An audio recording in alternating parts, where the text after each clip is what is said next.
Welcome.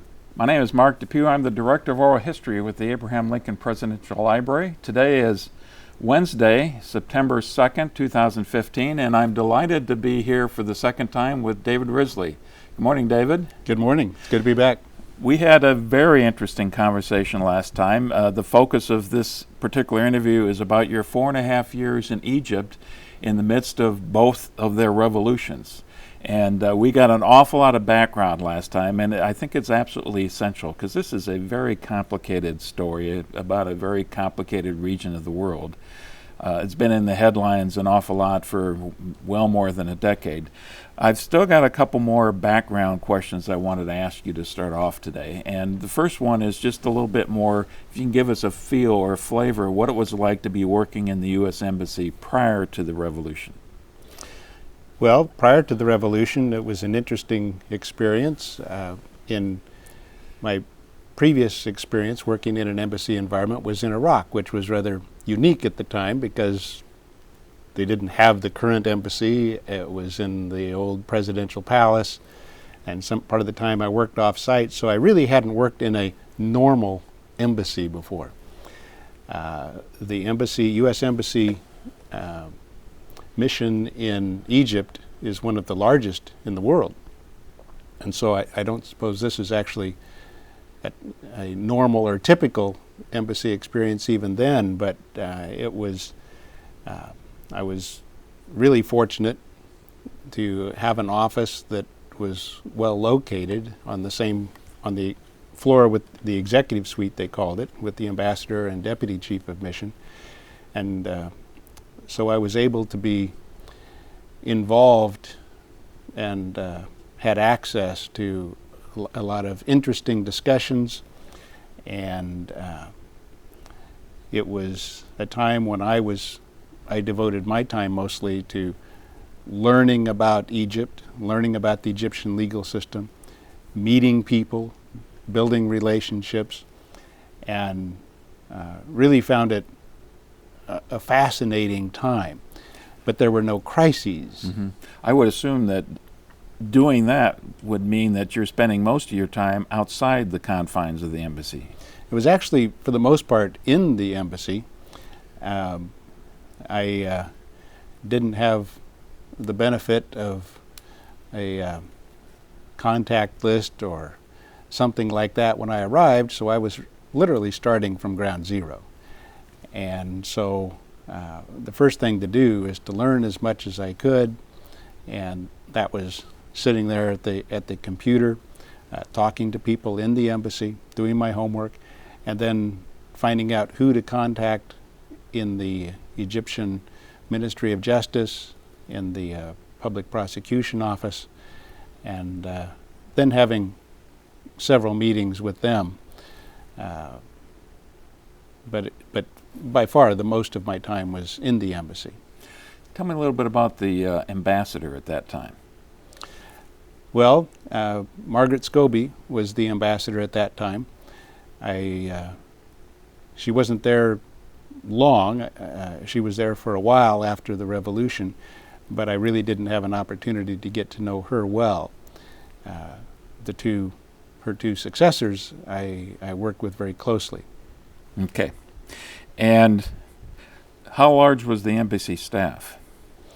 Well, that isn't information that they generally publish. I will say that it was a fairly large, it's measured in the hundreds, and the staff was a lot larger before the revolution than it was after the revolution, when there was a bit of a drawdown. It had become something of a regional. There were a number of regional offices that were based there. And that was something that those offices migrated to other places that were a little more stable, less susceptible to things like evacuations. Because after there was an evacuation, we'll get to that I'm sure, after the January 25th, 2011 revolution. And that's extremely disruptive to the operations of an embassy and all the other offices. USAID, USAID is there, and there are other offices that operate on a regional basis. So just for a variety of reasons, the embassy presence diminished. The footprint got smaller after the revolution, but before the revolution it was quite large. How about the American presence in Cairo, especially students, expatriates? Was there a large population of those as well? Yes, yes. Egypt is, well, there are a number of of reasons why people come to Egypt, work in Egypt. As you said, a lot of students were coming, language students, but also students at American University, Cairo. But there were teachers, or people who work in business, architects, you name it. There's a fairly large presence there of Americans. Okay, one other question then in terms of the background. I want you to describe as well as you can we went through quite a bit of this last time, but the nature of the government, and especially Hosni Mubarak's position in the government at that time. Well, the last time we talked about how the Egyptian government writ large, speaking broadly, has several pillars of power. Right. Sometimes poles of power, but by far and away, the dominant power in terms of raw power is the military.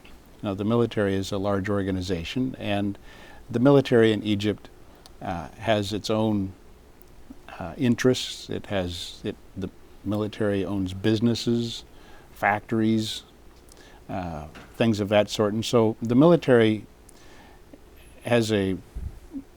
dominates a part of the economy. Exactly how much is never really, to my knowledge, been determined, because what they own, what they don't own is all kind of a black hole. They keep tight hold on that information. Their budget isn't broken down into details. And of course then there's the president. Now, the president is over the government in the sense of the executive branch, and so President Mubarak was a figure with a lot of both political power, and he also had a lot of influence, political influence. Now, this partly with the military, because he was formerly, as a former head of one of the heads of the military, and with some combat experience. He was something of a military hero. He was a military man, but he was also a political man. And there was the National Democratic Party, which now the National Democratic Party made the old Democratic Party in the first Richard Daley time in Chicago look pretty weak in comparison. I mean, it dominated everything. And if you wanted to get ahead, you were a member of the National Democratic Party, the NDP. It was dominant, of course, in elections. And but it didn't rise to the level of being what you'd call accurately a dictatorship in the complete sense. Even an autocracy. The most accurate description that I have seen by political scientists was what would be called a semi-autocracy. But definitely, this was a top-down system of government. Then there's the judiciary, which is another pole, but that's a whole different subject. And we talked about that a little bit last time as well. How open and free were these elections? Well, that was a matter of quite some controversy. And that varied from election to election. No matter which election you're talking about, the NDP, the National Democratic Party, dominated the results. But you'd have to break out which election. But there were some that were notorious for allegations of being fixed. I had the opportunity before the revolution to be one of the we wouldn't call it observers, but somebody who was just kind of watching and talking to people at polling places. And was the parliamentary election before the revolution. And that was interesting. It was an interesting experience doing that before the revolution and after. Before the revolution, at several polling places, it was obvious the NDP almost controlled the polling station. And we found fairly low voter turnout, but at one, just as an example, there was an NDP party that was going on inside the premises of the, not where the polling station itself was, but the polling station was in a building that is inside the school perimeter. There was a big NDP party going on, and we were told, there were almost no voters around, but we were told, oh, you should have been here this morning. There were lots and lots of voters, you know. And so one, you know, I can't say for sure, but one would kind of suppose, based on the general low voter turnout, that the ballot boxes were pretty full by the time the morning was over. We weren't there to observe whether there were long lines of voters or not, but you'd have your suspicions. Were there any other parties that were authorized? I'm especially curious about the Muslim Brotherhood, whether or not that was an authorized political party as well as a religious movement. It was not an authorized political party, but the Muslim Brotherhood was active, and there were Muslim Brotherhood candidates, but they would run as independents or something like that, not as the Muslim Brotherhood per se. What was the official United States position on Mubarak and the Egyptian government when you first arrived? I don't know in what regard, and I wouldn't know I couldn't speak to that broadly. I could just say that Egypt was and has been viewed as a key strategic partner in the Middle East. And so while there's obviously some discomfiture about the nature of the government, the way things were run, this isn't the way the United States would prefer it to happen, but you play the cards you're dealt, so to speak.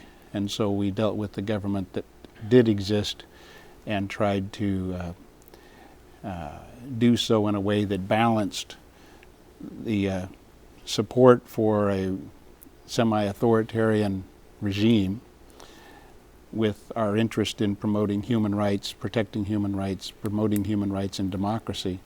So it was kind of a balanced sort of thing, but definitely Egypt was viewed as an ally in the broad sense in the region. Now, we talked already in a previous interview about your experiences in Iraq shortly after the war and the toppling of the statues. So now we're talking late 2010, and I guess my question is, how closely were Egyptian citizens watching this experiment that was going on in Iraq at the time? That's after the surge, prior to our pullout. It's still very much up in the air of how things are going to turn out in Iraq. Was that something the public was watching? My sense is yes, as it was all over the Middle East.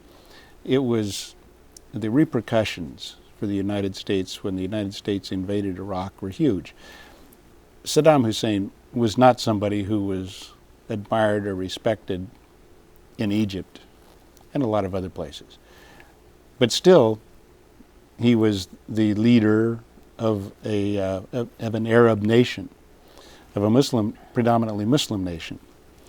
And so when the United States invaded, that is in some important ways crossing a line in a negative way that raised a lot of concerns, even to the degree of animosity toward that action within the Arab world in general. It's almost like, look, Saddam Hussein is a problem. He's a big problem. But he's our problem. You know, it's almost like a family or something like that. And when somebody else comes in that way, it cost us, the United States, a lot in terms of the goodwill in Egypt. But at the same time, I think that it was something that people were watching with a great deal of interest to see just what evolved, what developed out of this.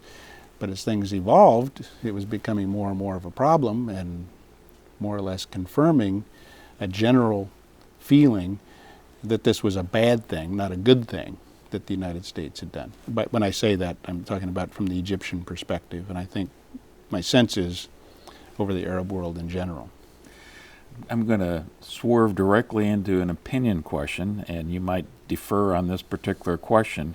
But part of this old dialogue for many years about the situation in the Middle East was whether or not Arab countries were compatible with a democratic form of government that the United States would feel comfortable with. But when you say compatible, I would say yes. The foundation, the desire for self-governance was there, but at the same time, as we touched on last time, there's also a desire for strong central leadership, and the two are not easily reconciled. The idea of democracy requires consensus and compromise. We're struggling with that in the United States right now. If you were to ask me the question, were they prepared for democracy, the answer would be no. But are the basic elements present from which democracy can develop, can evolve? Yes. But not without the laying of a lot of foundation, both institutionally and culturally. So just injecting democracy into the region, holding elections or something of that sort, well, we often say democracy is about more than elections. Well, that's true. And so what you can do is you can elect an autocrat, even a dictator. That's not democracy. Winner take all is not democracy. And in Iraq and later in Egypt, that seemed to be the notion was that I won. I'm the victor. Mm-hmm. Winner take all. And so you have oppressed minorities embrace the idea of democracy, like the Shia in Iraq. But is that real democracy, or is that what you call majoritarianism, the tyranny of the majority? In the United States, in our system of government, we have a lot of mechanisms that were put in place deliberately to prevent a tyranny of the majority, majoritarianism. And those mechanisms were definitely lacking, whether you're talking about Iraq or Egypt. And I imagine it's also a very hard thing to explain to people who haven't experienced that in the first place. The protections for minority rights that we have in the United States, the process of checks and balances and things like that. Well, that's true. There's a difference between, for example, in Egypt, there is the idea of checks and balances is not really present as much as there is a division of labor, a separation of powers, but not checks and balances. Separation of powers being viewed mostly as a division of labor. The idea of checks and balances is rather foreign, except that here we have the military acting as a check on the civilian government. We saw that. The military in Egypt will allow fairly wide latitude to the civilian government as long as they stay between the lines on the highway, but once the government is veering off one way or the other and things do not appear to be headed in a viable direction, then the military will step in. Well, that's a check. It's not a democratic check, but it is a practical political check and balance. The judiciary in Egypt. The judiciary, as we've said, is very independent. They have their own internal culture. They select their own members with only rare exceptions. and now I don't think there are any exceptions. And they act as a check on the authority of the executive and the authority of the legislature. The legislature in Egypt before the revolution was, in theory, a check on presidential authority, and yet the way, as I was told at least, the way legislation, important legislation in particular, was written was behind closed doors, almost in a black box, and then it would be presented to the legislature for an up-down vote without a lot of deliberation or anything. After the revolution, one wonders, when there's a legislature that is in place and functioning again. Here we have, at this point, and when we're talking, the elections for a new legislature are scheduled for October, or to begin in October. We'll see what happens, whether that legislature in the current environment acts as actually a check on executive authority or not. In the months leading up to the revolution, you're just new there. You're trying to figure out what your job is, learn as much as you can about the legal system, as you said. Was there any sense among the in the embassy that, boy, we're sitting on our powder keg? There's an awful lot of discontent. This thing might blow. No, not really. There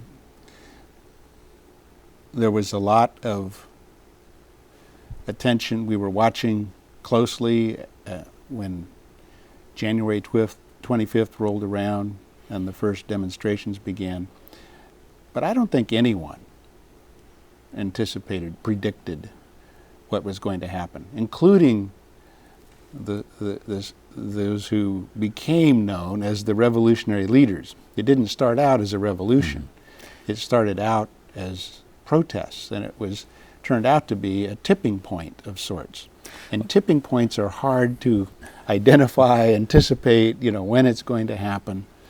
It didn't take people. In Egypt, you're never surprised by anything if you understand Egypt. So it's not that it took people by surprise, but I don't know that it was predicted either. Let me put a couple dates in here to begin with, because Arab Spring, and what happened in Egypt fits into this larger parameter of Arab Spring. It didn't start in Egypt by any means. It started, most people would say, in Tunisia on December 18th, 2010. So you'd have been in Egypt a few months when this occurred. A fruit vendor in Tunisia felt when his fruit was seized, and he was a fairly educated man, as I understand, and he was looking for opportunity. Suddenly that's denied him, and he self-immolates, pours gasoline over himself and turns himself on fire, and obviously he dies shortly afterwards.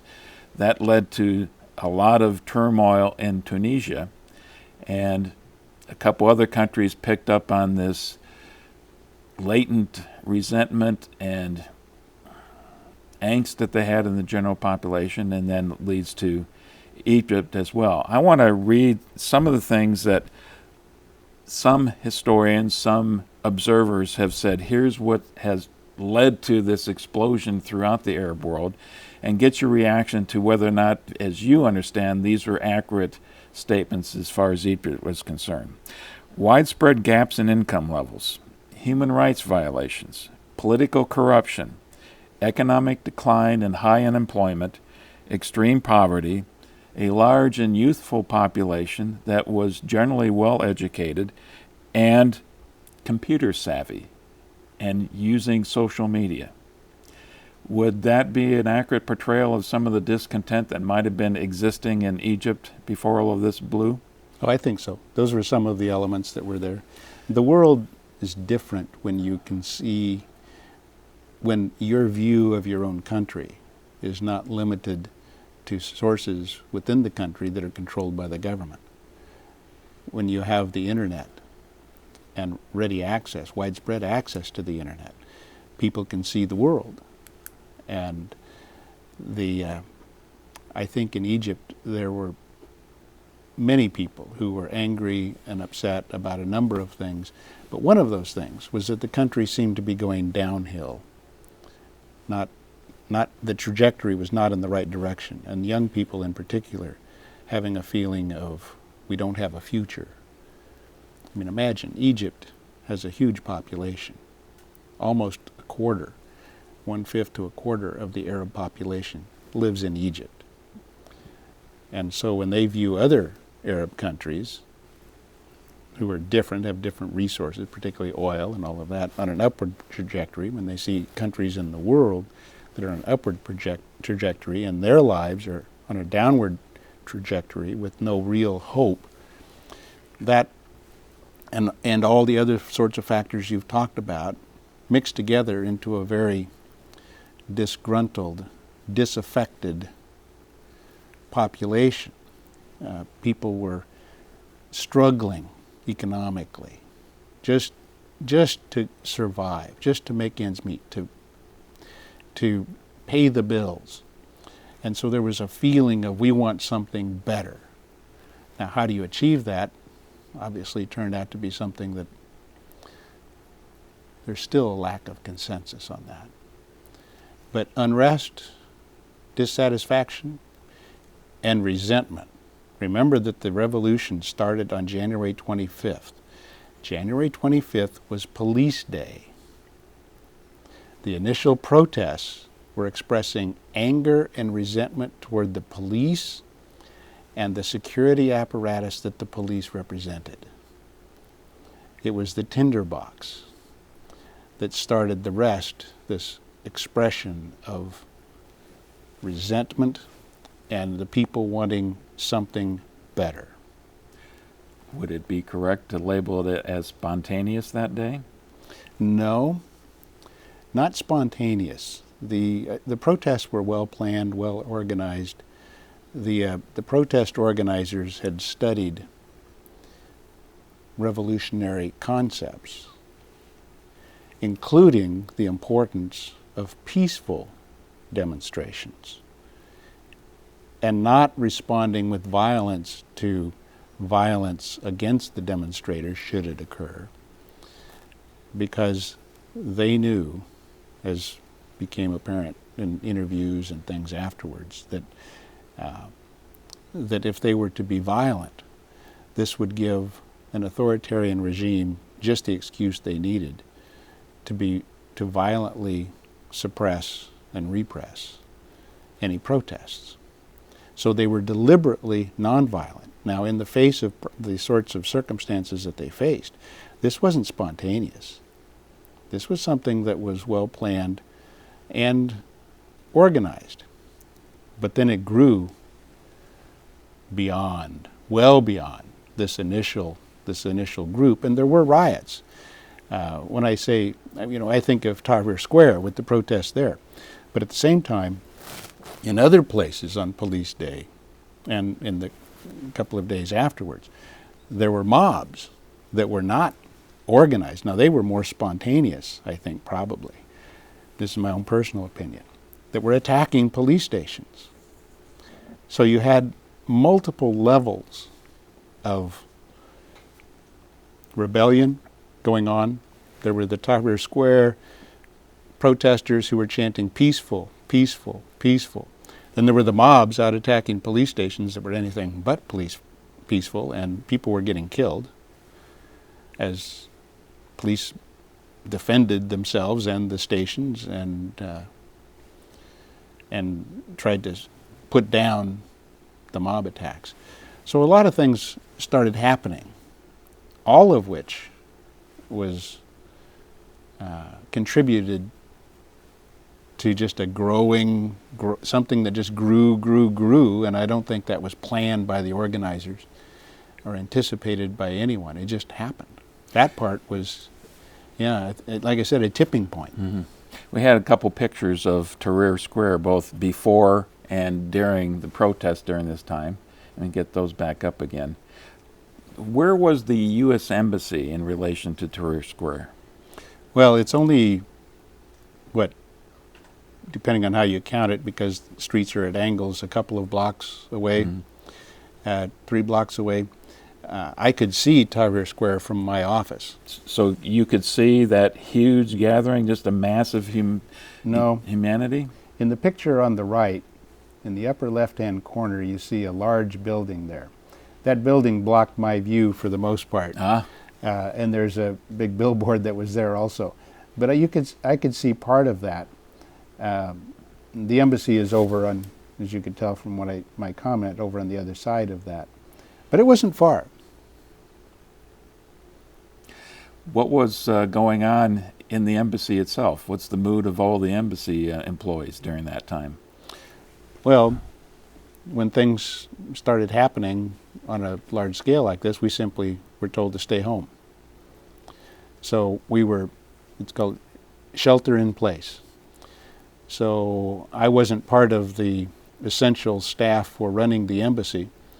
The Department of Justice operations at that time didn't involve anything that required me to be down at the embassy. So I was in our residence in Maadi, which is a suburb 6 or 7 miles to the south of the center of Cairo. And other than there were attacks, a couple of attacks on the police station, which was not far from where I lived. But the feeling there was, the streets were fairly calm, but people turned out. The neighborhood residents set up roadblocks and things of that sort because there was a concern that in the midst of the chaos, there would be looters. There was concern that a mob might attack the police station, be repelled, and come like angry bumblebees headed our direction, toward our apartment buildings, the apartment buildings in the area where we lived. And so neighborhood residents were out on the street setting up kind of like neighborhood watch things. But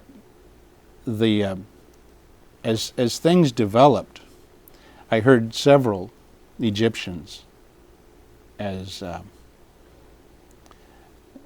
particularly after Mubarak was pushed out, that said, for the first time in my life, I'm proud to be an Egyptian. The best description I can give you was the atmosphere was electric. It was like the people were doing something that was unimaginable just to them a couple of weeks earlier, a week earlier. Everyone knew something big was happening. But there was no chaos in the streets or anything like that in most places. There was periodic incidents, outbreaks, isolated incidents of looting as people tried to take advantage of the absence of the police as the police disappeared from the streets, were pulled in and even sent home. But the general feeling was one of the community coming together. That's what I mean when I say electric.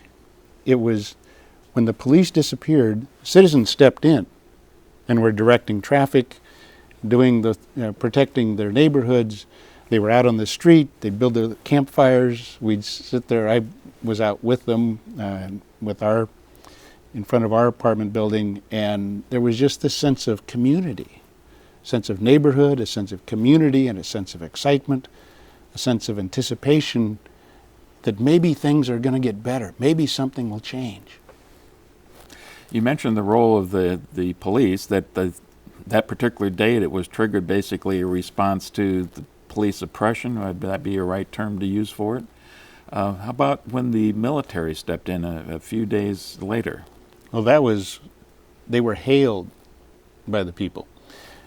I can tell you what I observed personally.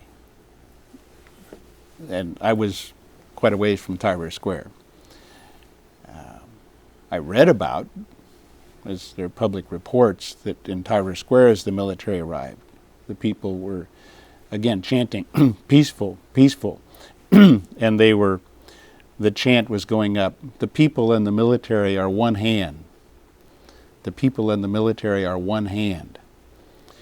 And the military was clearly loath to do anything to attack this mass of Egyptian citizens. The culture of the military was that their role was to protect the people of Egypt. This was not the view Egyptians had of the culture of the police. They viewed the police as predatory. They viewed the military as being their saviors, being there to protect them. And so the military may have been sent with one mission, but they simply were unwilling to do anything of the heavy-handed nature that would be necessary to clear the square or do something like that. What I did observe, personally, was I saw police officers in white uniforms walking with their berets off, and no weapons, walking past our apartment building as I looked down. I was on the second floor, and I could see them on the street. A fairly sizable group of them. I thought, that's strange. So I went down and asked what's going on. And the people down there, the Egyptians there, said that these police officers said that they had been all pulled in to the police station, and they had been directed to turn in their weapons, and said, we're told, go home. Well, they were wandering out at this point in the middle of their shifts. How do we get home? A lot of them apparently. But in any event, we're just leaving. And I said to the landlord of, or the son of the landlord who lived in the building upstairs, and I said to him, well, this isn't good, is it? Have the police disappeared? Now mind you, in Mahdi and most places, up to that time, in a grid, there were 2 police officers stationed at every other intersection, all through this quiet residential community, and all over Cairo.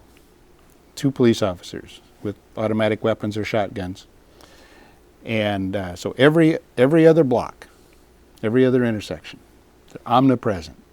Now, half the time, that's an exaggeration, but often asleep or something, drowsy, not what you'd call an active police presence, but nevertheless a very heavy police presence. So when they disappeared, I had to wonder what's going to happen. And the landlord's son responded, no, this is a good thing. They would never do anything to protect us. They would only protect themselves. And so he said, we are better off now without the police. We are more secure without the police, because if the police have left the police station, they're no longer a target for those. See, Mahdi has a fairly upscale sort of area, but then not just on the other side of the tracks, so to speak, not literally tracks, but there's a fairly large low-income area. And those people from that area were the ones primarily attacking the police station, coming from the north, and we were just to the southeast.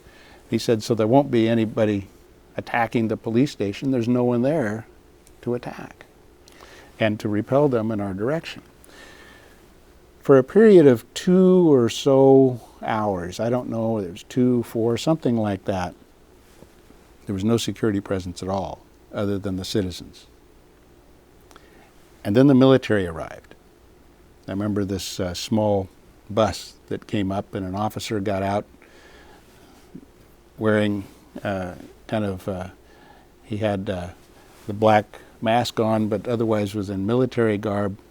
They looked like they were a special forces type of unit, and he spoke to people, and then moved off to secure what appeared to be an American embassy compound that was not far from where we were. We had the choice to live in a compound or in an apartment in the community. We were in an apartment in the community. And when I talked to the Egyptian residents in the area, they were really happy to see the military arrive. There was a very positive feeling toward the military. And the military, they conducted themselves, they looked pretty squared away. It wasn't long after that, I don't know whether it was the next evening, probably was, you'd hear sometimes shots being fired around in the area. And sometimes tracers headed up into the sky, so obviously being fired upward. And the citizens were communicating with one another on their cell phones. And the landlord's son,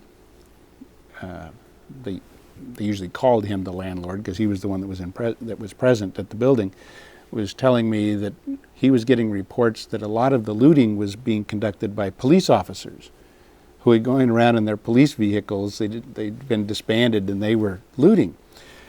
And wearing civilian clothes or still in their police outfits? Well, I don't know for sure. What I do know is I went down one time and was told that an military officer had just come in to visit this group. We were at an intersection and there were a number of people that were there.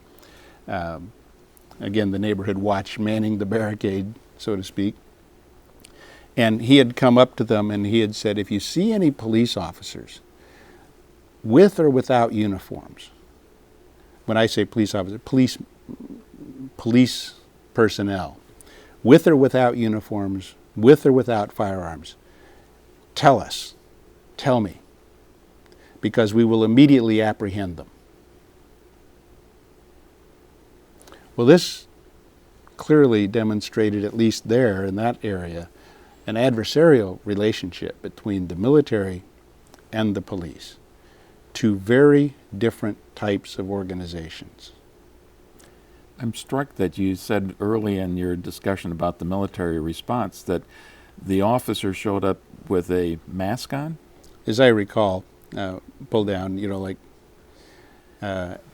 it was a riot-type helmet, so it may have just been, I couldn't see his face. Okay. But were they trying to hide their identity, or that was just for their personal protection? Well, usually these sorts of things are to hide identity or something of that sort, but in a riot-type situation, I know in this country it's not uncommon for police officers to wear something to conceal their identity, because you may have people who are acting in an undercover capacity the next day that are out and about in the same neighborhood. They don't want to be recognized. Mm-hmm. So there are a variety of reasons that you would wear that, but basically they had a riot type of helmet, but otherwise military gear. If you can walk us through the next few days or a couple weeks that led to the resignation or ouster of Mubarak. I mean, he'd been there for over 30 years, had he not? Something like that. Long time. There are people who had grown up and had never known anything else, never known another leader of the country. Of course, everybody turned to him, was wondering, what's he going to do? What's he going to say? And he made some public statements, but one in particular, it was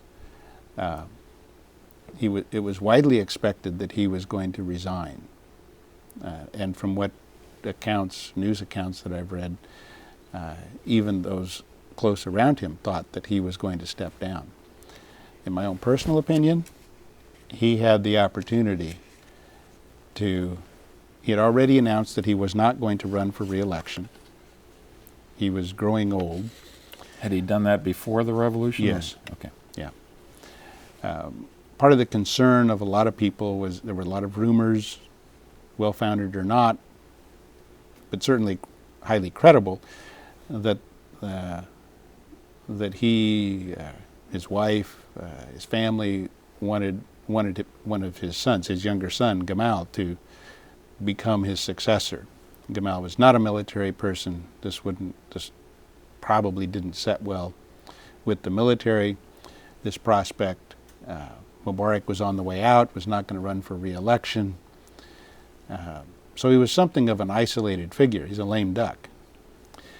And so anyway, he had the opportunity, in my opinion, to step down, to call for elections and transition the country to democracy. Been a hero, been a heroic figure. And certainly the United States would have preferred that. But when he actually gave the speech, that's not what came out of his mouth.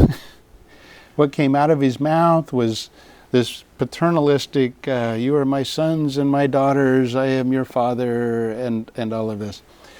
The landlord, or landlord's son of my building, told me that up until that time, this speech that he gave, he said, I had been sitting pretty much on the fence as to which way I wanted things to go.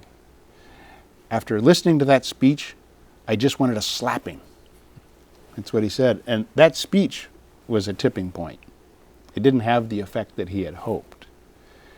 This was not what the Egyptian people wanted to hear. Perhaps he could have stayed in office had he taken a different tact, different direction. But his tone, his manner, he was so clearly, completely out of touch with the people and what was going on.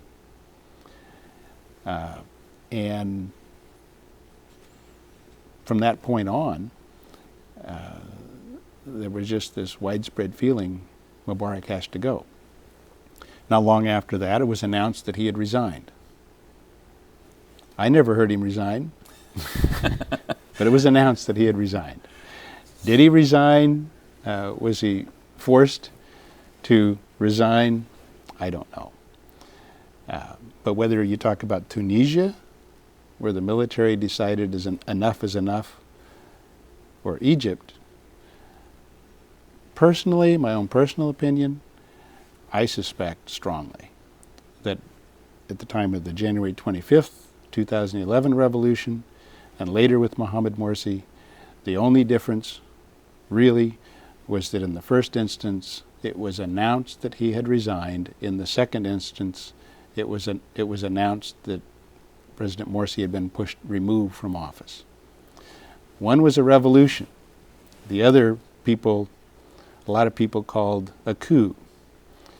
Well, both instances were instances where the people rose up in massive numbers, wanting the military to step in to rescue them. Well, we're going to spend more time a little bit later in the interview about that second revolution. I want to still keep the focus on the first, though. And in this case, I'm curious, the people who are hitting the streets, flooding into the streets, was it overwhelmingly young? Was it men and women? I mean, a lot of the pictures I saw, it looked overwhelmingly like it was the young men who were there in the streets. Initially it was young men in particular, but as things went on, it became more, there were even families that came. It was more of a festive sort of occasion. I know that there were older men who went. Hazardous in Egypt for women to go into an environment like that, but the feelings that were behind all of this, there were definitely women who were present. There were definitely, I know, one in particular woman I talked to, who I was fairly well acquainted with, who was one of those who was there and was telling me about what was going on. This was well after the fact, but told me about what had happened and what went on. But it was for the most part young men. But if it had only been young men that were in this uprising, I don't think the outcome would have been the same.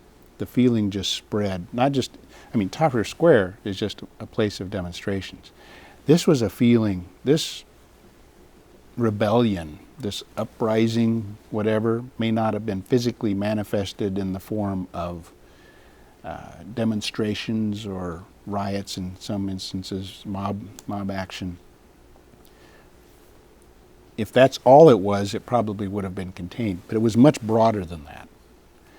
It was something happened, a page turned, and it was never going to be the same. And ultimately, I think the military recognized that. And whether it was persuasion or whether it was something more than persuasion, I don't know. But obviously it was announced that President Mubarak had resigned. He was no longer in office. This created a vacuum, a vacuum of government, created a constitutional dilemma, and the military stepped in to fill that vacuum for a period of time. The Supreme Council of Armed Forces or SCAF, S-C-A-F, stepped in and for a while was an interim government, was the government. We've got a picture of Mubarak and Mohammed Hussein Tantawi. Tantawi. Is he the military leader who stepped in and filled that vacuum for a short time? He led a council, the Supreme Council of Armed Forces. And so, yes, he was the head of the military, but this council really was the governing council at that time. I would characterize it personally as a period of time of undeclared martial law. The Constitution was whatever the SCAF said it was. The laws became whatever the SCAF said they were. But it wasn't martial law in the sense of the military being out on the streets repressing some revolt or uprising. Quite the contrary, the people were out on the streets for the most part rejoicing, it seemed. Now, I wasn't all over Egypt. I know there wasn't universal rejoicing.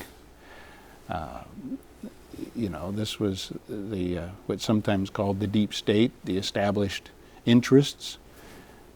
Were certainly not happy with this, or if they were anticipating something very different than what emerged. Did you feel personally, or did the Americans feel that they were under threat during this first revolution? Well, personally, no. Although from rioters, potentially, yes. From looters, potentially, yes. But for either to get to us, you could look down the streets, they'd have to get through layers upon layers. Instead of every other block being police officers, every other block there was neighborhood watch with people out there setting up barricades. And so I was, my wife and I were very safe. But there was high anxiety as to what would happen. The people in our building, the Americans got together, and there were several American families in the building, and we got together and had a plan for defending the building, for defending the staircase, shutting off the elevators, up to the apartments. So there was a lot of apprehension. Tensions were high, but nothing of the nature of the things that we were fearing would happen did happen. And so nevertheless, mind you, I told you that this was a very large embassy community, and we were dispersed, sheltering in place in places all around Cairo, generally quite some distance from the embassy. And the embassy security staff, with responsibility for the safety of this community, was not in a position to do anything, to move, and to respond to security needs. They were primarily focused on securing the embassy itself.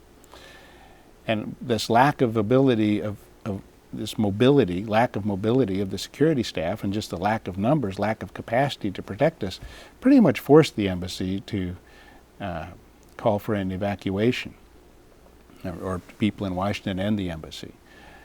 And so all but the most essential personnel were evacuated. And I was among them, my wife and I. I was gone for 2 months, and I came back. Families came back quite a bit later. But we left on January 31st. But by that time, in retrospect, the worst was over. Was Mubarak already out of office by that time? Yes. We went to the airport, and there were masses of people at the airport. Some of them had been there since this whole thing had begun, trying to get out of the country.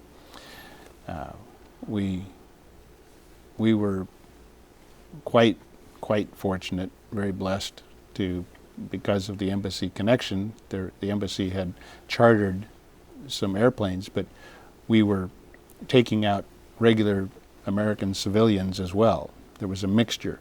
Each flight would contain, I don't know what the percentage was, whether it was 1-to-1, 50-50, embassy and non-embassy, but the embassy was doing everything it could to facilitate Americans getting out of the country. And so we left Egypt for a while. It was a hard thing to do, but we did. Did you come back to Springfield or someplace else? we came back to Springfield. Well, first we flew to Greece, my wife and I. People went to various countries. Ours was Athens, Greece. And interestingly enough, we were greeted there by an embassy staffer from the U.S. Embassy in Athens, who was from Athens, Illinois, just outside of Springfield here. So here in Athens, we meet a man from Athens who was helping us check in.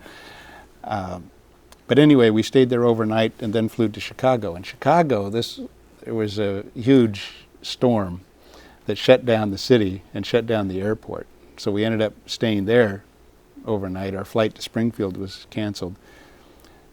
The next evening, we were able to fly to Springfield. But when we arrived in Springfield, the plane, and taxiing after taxiing on the runway, turned down what would normally be a part, not the landing runway, but one of the pathways, and got stuck in the snow. It hadn't been cleared, and so we had to wait on the plane for a while. People were rather upset, but my wife and I thought, this is nothing compared to what we've been through. So it was a fairly uneventful departure from Egypt, but not an uneventful arrival in Springfield. But we came back to Springfield. My wife went to stay with one of our daughters in Florida. I went back to Washington, worked there in Department of Justice offices for 2 months, and then went back to Egypt. I was there by April. What was it like watching the news, reading about the news coming out of Egypt when you're in the United States? Oh, that was torture. I wanted to be back there. Everything in me wanted to be back in Egypt. We did not want to leave Egypt. We wanted to be back in Egypt. For family reasons, it turned out to be a good thing that my wife was here. But I was very happy when finally I was able to return. Did the American media that you were receiving all this news, did they get it right? Well, getting it right would be, in fairness, a task that probably exceeds anyone's ability in that sort of a format. There was a lot of information that was coming out that was very helpful. As things developed, people were going to Egypt to report on Egypt who lacked the background in the region or the country that to get it as right as what people may have before. But it was, in fairness, it was quite a challenge for people who lacked that background, lacked the depth of understanding of the history of the politics, particularly as to the judiciary. The reporting regarding the judiciary seemed to be consistently off base, tone deaf in some ways. But you'd get kind of a big picture. But news media are attracted to drama. And so you would get a picture of something that fills the screen, but if the camera were to pan this way or this way, you might get a different view. But there was plenty by this time. What had been a revolution that was peaceful became more and more out of control. There were clashes with the riot police. In Egypt, these black-clad riot police that you see are the low end of the national conscription system. There's a universal draft. The military gets, I've been told, gets the most desirable people, then the police, and the people that are left over, who often are from the villages, illiterate, something of that sort, end up going to the Central Security Forces, which are the riot police. Well, they were undisciplined protesters, these rioters. I hesitate to call a lot of the people protesters. There were mobs, there was rioting that was going on. They were angry young people, and they're throwing rocks at these Central Security Forces. Well, the Central Security Forces would pick them up and throw them back, for example. But it wasn't rocks. If that's all it was, it wouldn't have been so bad. But there was a lot of tear gas. When I first got there, wherever the Central Security Forces went, this hostility toward the police, masses of people would immediately gather. So if you wanted a riot, the best way to start a riot was to call the anti-riot police, because they became the target. Extreme level of hostility toward the police remained. How long of time period was it before you had an opportunity to hold elections? And I guess I'm also curious about the existence of a constitution, or was that thrown out immediately, or did they still have the pretense that there was this structure of government that existed before? One of the things that is a characteristic of Egyptian political culture is a strong, I'm going to use the term rule of law, but not in the robust sense of rule of law. But it's a sense that actions have to be in conformity with law. And if you need the law to be different than it is, to do what you want to do, then you simply change the law to authorize you to do what you want to do. So even the SCAF would, rather than simply do something as martial law, would enact a law. Keep in mind that in this environment, there were no provisions in the Constitution, the 1974 Constitution, to deal with a circumstance like this. And so there was a vacuum. The SCAF called a council together to draft amendments to the Constitution to deal with the situation. A national referendum was held. And then after the referendum, the SCAF issued by constitutional declaration an amended constitution that incorporated many of those provisions that had been approved in the referendum, modified some of the provisions that had been approved in the referendum, and added some that had not been included in the referendum. So that's why I say it's a state of undeclared martial law. The Constitution was whatever the SCAF said it was, and they gave themselves the authority, in the absence of a legislature which was disbanded, to proclaim laws by edict. And so for a period of time, the SCAF was filling this void. Was the Egyptian public generally receptive to the kind of changes that were occurring, that were coming out of SCAF? Initially. But it's like drinking from the poison chalice. The experience that the SCAF had running the country for a while was not good. They were doing things that really they deemed necessary, but this business of running a country was very different than running a military. Do you have any examples of decisions or edicts that came down that got them into trouble, that the public did not respond well to? Well, I can speak broadly. A lot of the security measures that happen, when you take police officers and put them out, here you have the Central Security Forces becoming a target, completely ineffective at crowd control. They become they were like the fuel that fueled the riots rather than a crowd control. Well, if you send in military officers to step in between the rioters and the Central Security Forces, now the military is seen to be reinforcing, and in fact were reinforcing, the Central Security Forces. Well, this puts the military in the line of fire, so to speak, not just with rocks or things of that sort, but politically, psychologically, in the minds of the people. Now, instead of siding with the people, they're siding with the Central Security Forces. So their stature began to erode.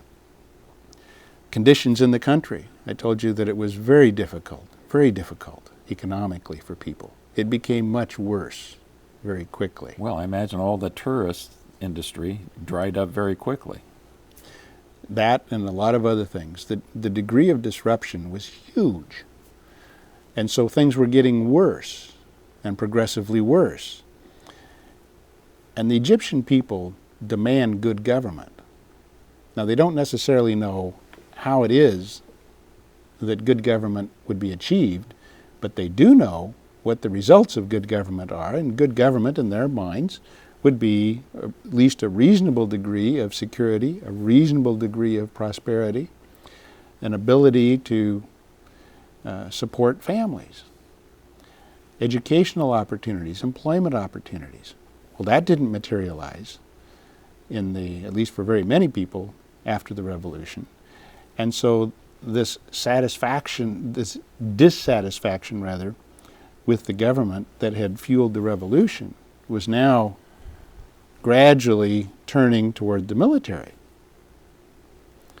And so their experience running the government, I think, was one that they really took a beating. The stature of the military dropped considerably.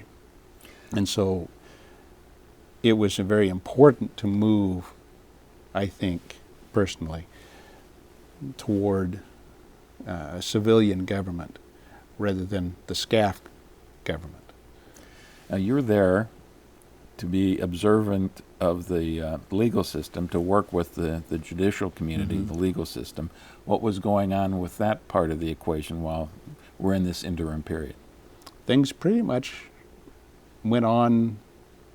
I wouldn't go so far as to say business as usual, but the judiciary and the public prosecution office were some of the most untouched of the components of government. Well, I'm listening to you talk about the role of the police before all of this occurred, and now you've got the security forces. I assume those institutions were arresting people. I mean, in the United States, the police force is part of the legal system. I mean, that's how I envision it, at least. And, you know, you've got to do your due diligence to collect the evidence and pass it on to the prosecuting attorneys and get into the legal process. Did it work somewhat like that in this crucial interim period in Egypt? In Egypt, there's more of a gap, a chasm almost, between police and the judiciary. And by the judiciary in Egypt, the prosecutors, the public prosecutors, are judicial officers, part of the judicial branch of government. So the two are institutionally and culturally different. So the police were, yes, going out and rounding up people, arresting people, the rioters, and protesters who were involved in these confrontations that became violent. But while they would arrest people, the judicial system, the legal system, the court system was already facing a huge backlog. And so if you were to arrest somebody for a misdemeanor offense or even a felony offense and take them to court, well, it's going to be a long time before the system is going to be able to get around to them and deal with them. And so for a period of time, the military started taking people to be tried in military courts, which didn't have the backlog. And of course, this was something that the military courts were not used for. There were special national security courts that were ultimately disbanded. These are the ones that dealt with terrorists and really were instruments of dealing not just with terrorism, defined very broadly enough to include political opposition figures and things of this sort. Those courts were ceasing to function. And so you had the regular civilian system and you had the military system. The military court system had not been used for handling things like civil unrest or things of that sort. But now they were being used. And when we raised obvious concerns about that, the answer that we were consistently given was, if we were to take these protesters and put them in the regular civilian court system, they would sit in jail for months and months before their cases ever came up. We do not have confidence that the regular civilian court system can deal with them. So we're taking them into military court because there we can deal with it more expeditiously. Well, from a due process of law question, neither one of these options is particularly satisfying, is it? And so this was an example of the sort of dilemma that they faced. Ultimately, the military was under such criticism for taking the civilians to military court that they said, okay. They stopped doing it, but be careful what you wish for. And of course, we're still seeing, to this day, cases where people are being arrested, held for months before their cases go to trial, and then trials that last months sometimes, and then an appeal process that lasts months, even a year, and then a retrial. The Egyptian judicial system faces a backlog that is just crushing and is rapidly expanding. So how does a judiciary respond to this? It was quite a challenge for them. But the mechanisms, the structure was in place, but it wasn't business as usual. In the midst of this interim period, I believe that Ruth Bader Ginsburg actually visited Egypt. We've got a picture of you with Justice Ginsburg and another group. What led to her visit in the first place? And what can you tell me about that? Well, she and others regularly, other judicial figures, regularly offer their services to make visits like this. And she was invited to come to Egypt. It was kind of a goodwill sort of thing. And so she came and spoke. She met with the Supreme Constitutional Court in Egypt. I remember her asking them, well, I understand you have a mandatory retirement age. What age is that? She already knew because I had already briefed her, but she said, what age is that? And they said, well, it's 70 years old. She said, oh, very young by my standards. She was very gracious. The judiciary there responded, I think, very well to her. And she spoke at Cairo University, which wouldn't happen now because actually the security situation just eroded, declined. In the immediate aftermath of the revolution, it really wasn't so bad. So she actually was there at Cairo University and spoke to a mostly student audience. There wasn't much in the way of a security presence that was there, a little bit, but not much. There weren't those concerns like there would be now. Now it would just be out of the question. And answered questions that were presented by students. A member of the Supreme Constitutional Court posed questions for her, as kind of acting as moderator as the two of them sat on stage in chairs. Her daughter was there also, who is, and she's an expert in intellectual property law, and she gave some seminars, met with people. But it was something that Justice Ginsburg is fairly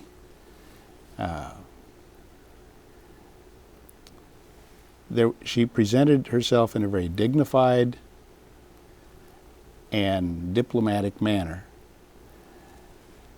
And I think it was a manner that was well received by the Egyptians. Certainly Egyptian women who would see here a woman who was of her background, who was had risen to be a justice of the U.S. Supreme Court. This was something that the embassy was very interested in, having her be there and be kind of the face of maybe something that could be a new dimension in a new Egypt. Were there many women in the Egyptian judiciary? No. Any? Yes. At that time, I think there were maybe 30, but for the most part, one of them was a justice on their Supreme Constitutional Court, appointed by former President Mubarak. Then maybe one judge in the regular court system, but most of them were in the administrative court system and were more what we would call administrative law judges. But out of the tens of thousands of judges, to have only 30,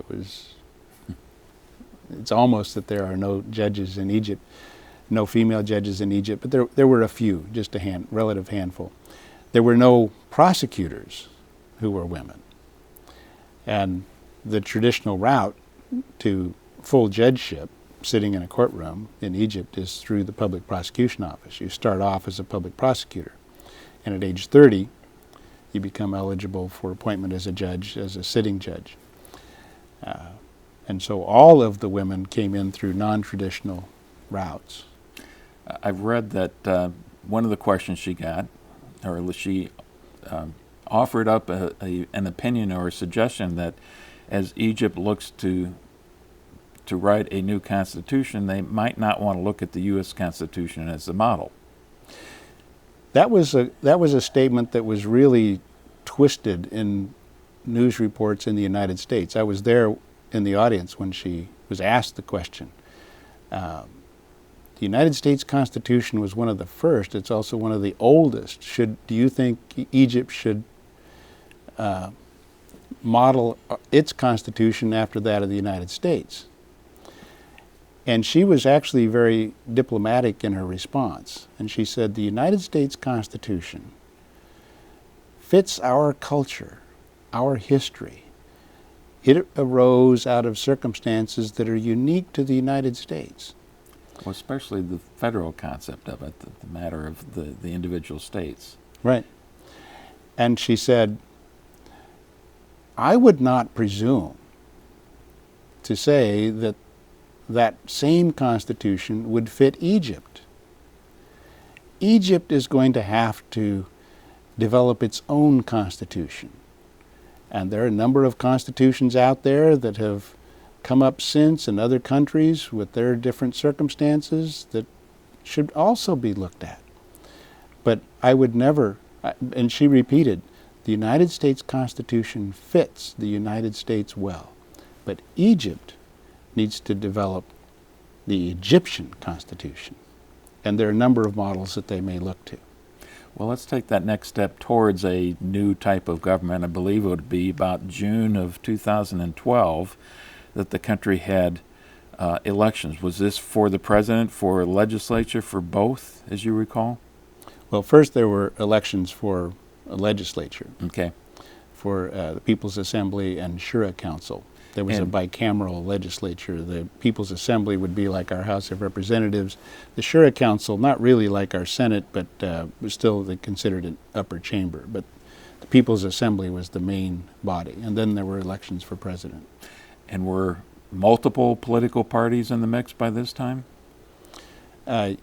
Yes, although the idea of political parties was something that hadn't really developed, matured, and still hasn't in Egypt.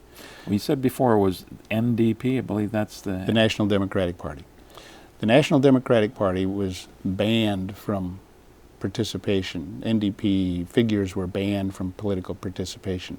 The Supreme Constitutional Court, just as they had banned or struck down laws of that sort prior to the revolution on at least two occasions, where dissident or opposition parties had been banned, and figures, the Supreme Constitutional Court had struck down those laws, after the Constitution, they struck down the law banning the NDP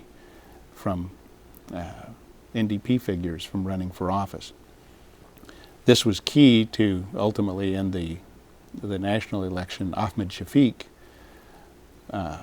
who was a prominent NDP figure running for president, ultimately ended up being the candidate in the runoff election with in opposition to Mohamed Morsi. But right up until just before the election, by law, he was banned from running. The Supreme Constitutional Court struck down that law and said you cannot ban somebody from participation in public life without due process of law. You cannot strip a citizen of their constitutional right to participate in political life without any wrongdoing on their part, but just because we don't like them, therefore we're going to ban them from participating in the presidential elections.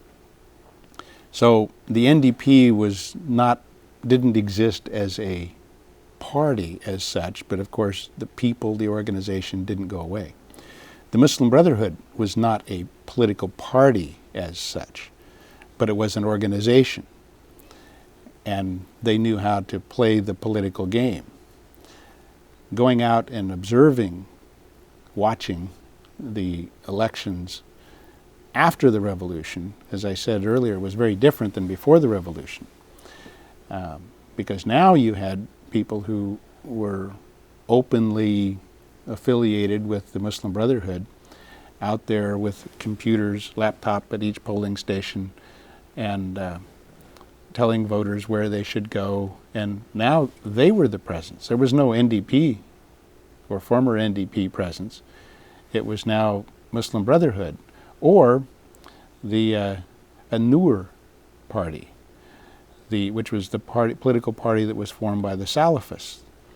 So newer isn't as in newer than older, but Nur. It's easy for you to say. You'd probably spell it N-U-U-R, or you've seen it N-O-O-R party. And this was the political party that was established by most of the Salafists. And we talked about that, who the Salafists were the last time. And so here you had the kind of Islamist presence outside the polling stations. Was there a political organization or party that was affiliated with the Coptic Christians as well? Not as such. Not as such. But in the end, what happened was that because there really was no organized party system, there certainly was no primary system to winnow out candidates. You had lots of people running for office. And political parties as such had not really emerged, or to the extent that some had, they hadn't matured. They didn't have the grassroots campaigns and all of that. But you still had the old NDP organization and the old Muslim Brotherhood organization out there, and so they knew how to play the game. It was almost like two professional football teams out there competing with a bunch of grade school teams that were still trying to figure out how this game is played. Well, unsurprisingly, in the presidential elections, it ended up being the NDP candidate, Ahmed Shafiq, and the Muslim Brotherhood candidate, Mohamed Morsi, in a runoff. But most of the people had not voted for either one. But so they had to have a majority, and that's the reason for the runoff? Right. Go ahead. Yep. So here you had ultimately these established organizations with their grassroots networks that were getting the more votes than the others. It's not the most votes overall, it's more votes than the opposition. And the way the system was set up, without, like we have, a primary system where you bring things down, you take a lot of candidates and you come down with two. What they did was pick the top two vote getters. Well, the majority of the Egyptians had not voted for either one of them. And around me, there was a lot of discomfiture with either candidate. But they represented the two poles of the old system. These are the people who knew how to play the political game, and they rose to the top. The others, one of the elements of democracy is to be able to reach consensus, to compromise. This is kind of foreign in a lot of countries. Certainly it was in Iraq. It's difficult enough in the United States. We're having a lot of problems with that right now. In Egypt, you just don't snap your fingers and all of a sudden here is a political party, a mature political party system. It didn't happen. So the votes for other candidates were all dispersed, were divided. And so they really, while they might exist, it was almost as if they didn't exist. Mm-hmm. Well, what you're describing, as I'm trying to comprehend it, it's definitely not a parliamentary system either. We're in a parliamentary system where they're all members of parliament, and then you do have to, like you were just talking about, you have to make alliances among the various groups that you've got in the parliament and determine who the actual prime minister would be. So you don't have that scenario either. No. It's a hybrid, mixed system, presidential type system, but so there's separate elections for president and for parliament. I know that Morsi was the ultimate winner of that runoff election. Do you recall roughly what the percentages that he won by? It was very, very close. I remember that right to the very end, it came down to a judicial committee that was that was responsible for the elections, going through all of the various challenges. They were not in a position where they could say, well, we can declare the winner because it's sufficiently lopsided that even if all these challenges are accepted as true or as valid, it still wouldn't change the outcome of the election. You said that you personally observed the election at least in one polling station? Of several polling stations. Any intimidation by either party that you saw going on? Any shenanigans? No. This was, it seemed orderly. This was a combination. Judges were inside the polling station monitoring the whole process. There were military personnel at the entrance who were screening people and providing security. Outside the polling station, there would be generally, in my observation, somebody from the Muslim Brotherhood out there kind of directing people. You'd see a bus come up, and I was told by people who were there that, well, this is the Brotherhood that's out bussing in voters. Get out the vote. Getting out the vote. But it was a fairly orderly process. The only complaints were that people stood in line for a long period of time, but there was a fairly good turnout. A lot of people said before I didn't vote because it wasn't going to make any difference to the outcome. Now they felt that it could change the outcome, and so there was a lot more civic participation, civic interest. People were then and now talking about political issues, and while these are divisive, the fact that the conversation is going on is very different than it was prior to the revolution. You hinted at this earlier in our conversation today, but tell me about what happened then after Morsi and the Muslim Brotherhood came to power in the next few months after that time frame. Well, a lot of things happened, but there's more that didn't happen than did. And one of the biggest problems that anyone who took over the reins of government would face were the same ones that had been faced by the SCAF, which is a situation in which it's almost impossible to affect major change in a short period of time and a public that wants major change in a short period of time. So it's almost impossible to live up to the expectations of the Egyptian public. But on top of that, there was I worked with the judiciary. And from almost day one, President Morsi was picking what I regard to be both an unnecessary and legally ill-advised series of fights with the judiciary. You said unnecessary? Unnecessary. But, for example, right off the bat, the Supreme Constitutional Court had ruled that the People's Assembly, the law under which the People's Assembly had been elected, was unconstitutional because it unfairly stacked the deck in favor of government-approved political parties. Now, they had previously dissolved two people's assemblies in years past, this is in the 1800s, mid to late 1800s. Not 1800s, 1980s. Switch the numbers there. Okay, 1980s. And on that same ground. So here they had the same facts, same law, same ruling. In both, just as with the issue with the political isolation law regarding Ahmed Shafiq and others, and now here with the dissolution of the People's Assembly, the Supreme Constitutional Court was immediately branded as these rulings were politically motivated. They were evidence that the Supreme Court was allied with the old deep state and trying to protect NDP interests.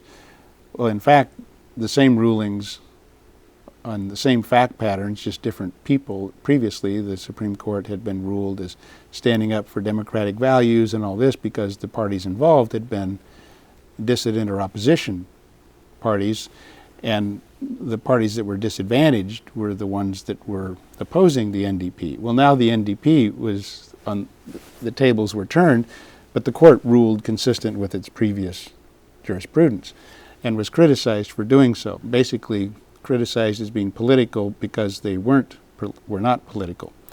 But the People's Assembly had been dissolved. Within, I don't know, a week, or barely over a week after President Morsi took office, he ordered the dissolved People's Assembly back in session in defiance of both the Supreme Constitutional Court's ruling and a SCAF order that supplemented that had ordered the People's Assembly dissolved. So right off the bat, he is defying the Supreme Constitutional Court. The word constitution and constitutional is coming up a lot in this discussion. Was there really an existing constitution that had been appropriately developed and accepted in existence at that time? That's a good question, because during this period of time there's the question, what is the Constitution?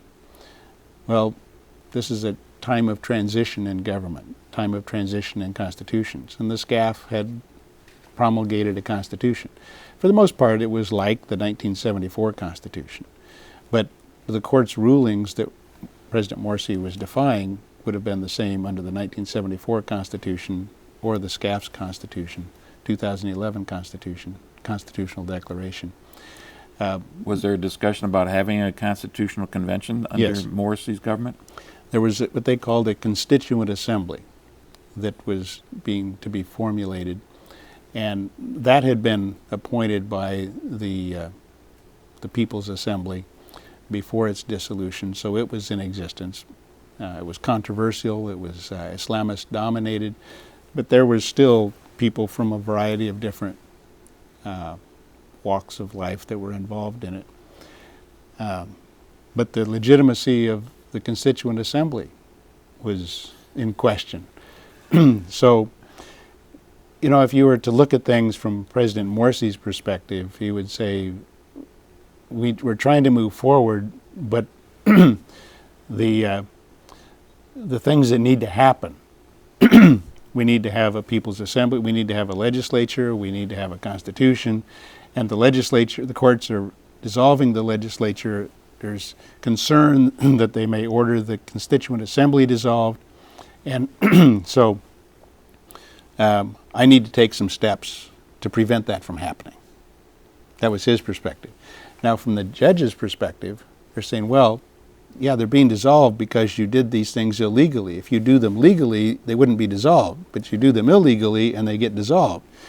So the solution is to do things legally properly, rather than to double down and do things that are grossly illegal or extra-constitutional. But what is the Constitution in this time? Well, it had been whatever the SCAF said it was. Ultimately, it was whatever the Supreme Constitutional Court said it was. I know from my relationship with the Supreme Constitutional Court that they were looking more toward their past jurisprudence for guidance rather than the words of the text in front of them, because the text would change, but not materially. And so they were just doing the best they could to be consistent with prior rulings. But this set up a dynamic that proved to be a major part of the downfall of President Morsi. He decided to resolve this by issuing a constitutional declaration of his own. Essentially a brand new constitution? Well, not a constitution, but he issued a constitutional declaration that essentially amended the Constitution. Declared himself to be the commander-in-chief of the armed forces, and declared he gave himself authority to reappoint a constituent assembly should the current constituent assembly be dissolved. And he dismissed Field Marshal Tantawi and others in the of the SCAF, appointed then General al-Sisi to be the head of the military and the Minister of Defense, and essentially took the position that he had the sovereign authority as president to declare what is or is not the Constitution. Now, for the SCAF to do that, the military, under a period of time of, as I view it, undeclared martial law, is one thing. For an elected president to do that, the same thing, to issue constitutional declarations, is really quite something different. But this was a distinction that was either lost or ignored by President Morsi. But this set up a dynamic that lasted all the way through the time when ultimately he declared his edicts to be above constitutional review. He declared the Constituent Assembly to be above constitutional review, or to be immune from being dissolved by the judiciary. And by that time, essentially declared himself to be the dictator. I am the living Constitution. Was that on November 22nd? That sounds right. I read someplace that on that date he essentially grants himself unlimited powers to protect the nation and the power to legislate without judicial oversight or review of his acts. That's true. Now, he did so, in fairness to him, he qualified this as this would be in place until such time that a new constitution was in place.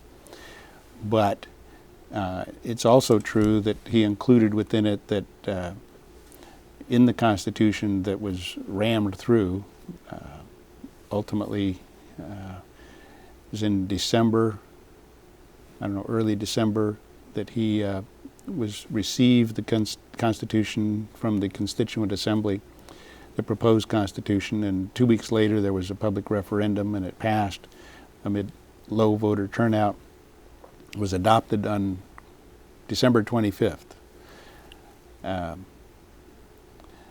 But this Constitution was one that was drafted and pushed through a process in great haste for fear that there would be some act by the judiciary that the Constituent Assembly that drafted it had been illegitimately, unconstitutionally, unlawfully appointed, and therefore the Constitution that they developed would be unconstitutional. How dedicated, committed was Morsi to the concept of Sharia law? And he is a representative of the Muslim Brotherhood. That was not particularly an issue. Now, I have to explain that. Article 2 of the Egyptian Constitution was a big issue. Article 2 of the Constitution says that the primary source of legislation will be the Sharia, the Islamic law. That's been true ever since the time of President Saddam. So there was a lot of controversy about it, and yet it really is so much ingrained in the legal and broader social culture that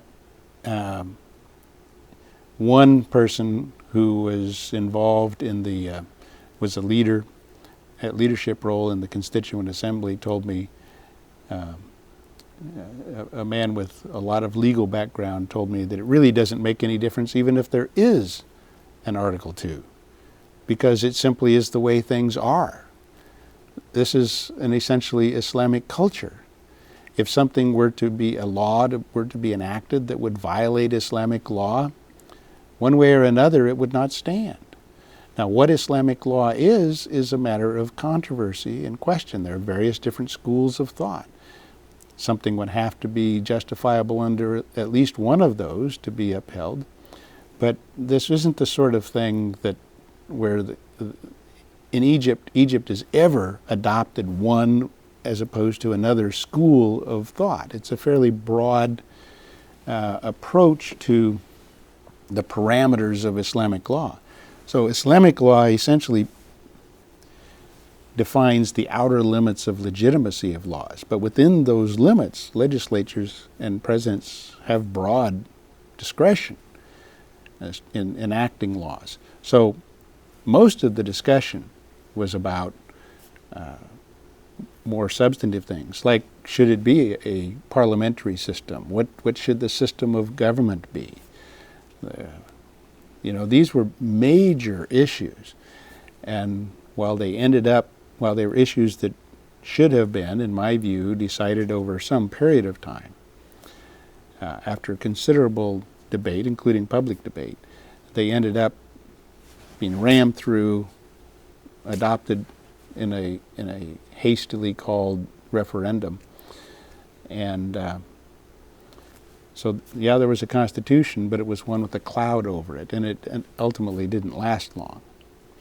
Was this a time period, this interim period from the initial revolution, and now you've got Morsi in office and his influences? Was this a time when you saw increasing persecution or unrest pointed towards the Coptic Christian community? Well, they certainly did, and there were instances. The Coptic Christian community certainly did. And they viewed the government as being very slow to respond, to come to their aid when things did happen. But to say that this was widespread would be an overstatement. There were flare-ups, oftentimes in the villages, but not exclusively there.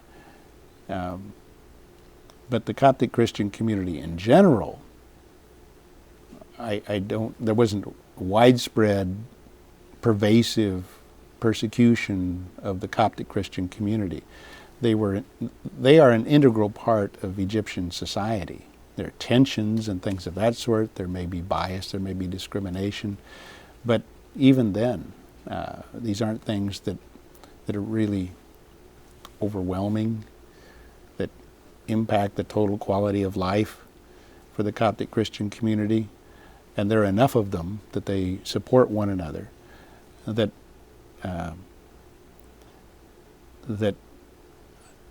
I think the image that the community as a whole was being attacked and being persecuted overstates it. But they certainly felt that way. And they're in a better position than I am to judge these things.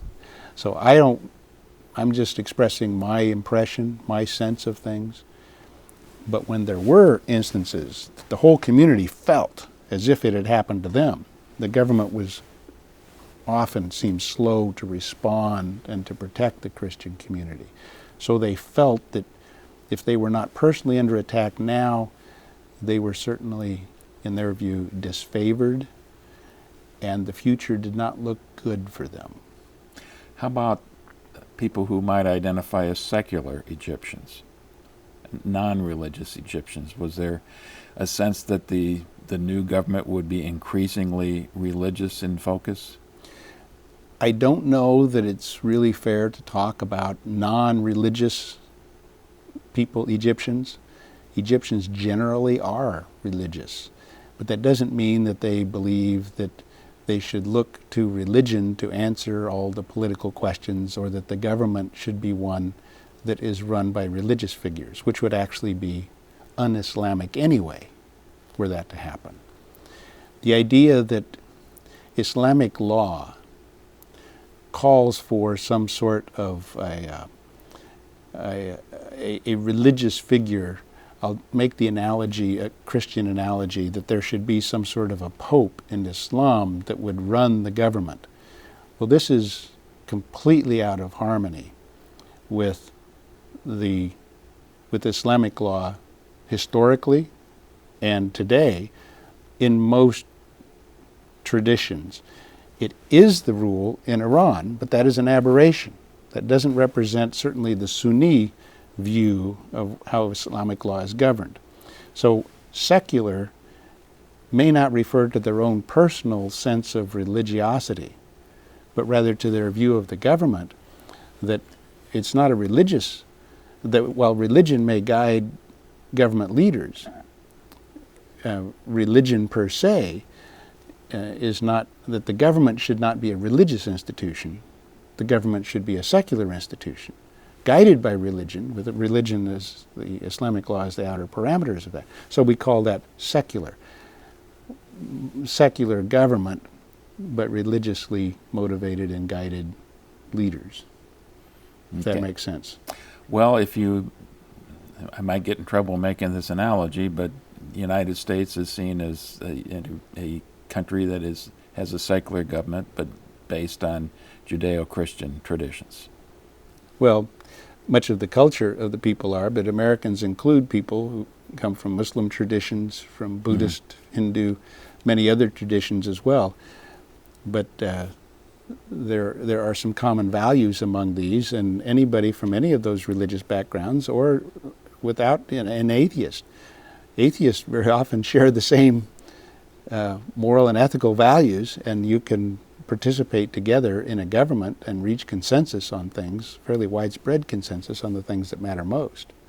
So in that sense, it's a secular government. We don't have the government dictating religion, and we don't really have religion dictating the government, but in our country we have people who are religious, who participate in government, and who are guided by their respective religions and religious perspectives. And when you say the same thing held true during that time frame, holds true for Egypt? Yes. Okay. I do. Now, there are religious organizations in Egypt that, to one degree or another, may vie for influence, but that's very different than making them an integral part of the government. We've been at this for quite a while today. I definitely want to give enough time for you to discuss that second revolution that occurred while you were in Egypt. So we're going to have to hold that off for the next time we meet. Thank you very much, David. Well, thank you. And once again, it's been a very interesting discussion. Thank you for joining us.